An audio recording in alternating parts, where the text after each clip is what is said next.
Hello বন্ধুরা, আজকে একটা বাঙালিদের খুব পছন্দের রেসিপি বানাচ্ছি, মিক্সড ফ্রাইড রাইস। সবাই পছন্দ করে এটা। চিংড়ি, ডিম আর চিকেন দিয়ে বানাবো, আর ভেজিসও থাকবে।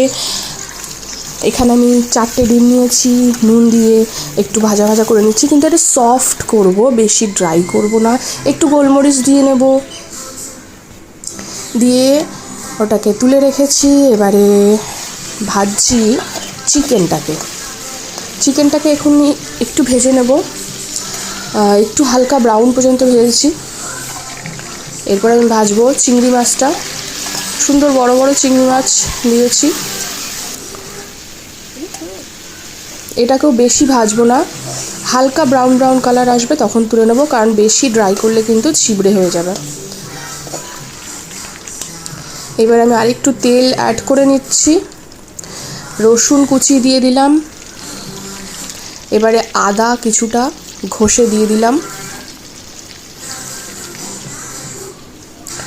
পেঁয়াজটাকে খুব ছোট ছোট করে আমি ফাইন চপ করে রেখেছিলাম, সেটাকে এবারে দিয়ে দিচ্ছি। অনেকটাই পেঁয়াজ দিয়েছি আমি।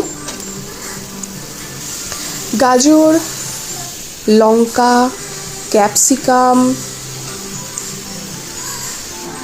বিনস, মটরশুঁটি সব একে একে দিয়ে দিলাম।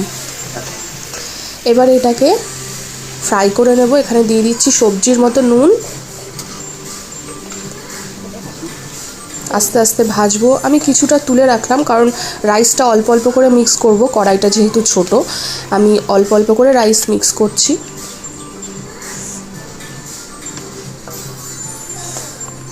প্রথমে শুধু সবজিটা দিয়ে মিক্স করছি।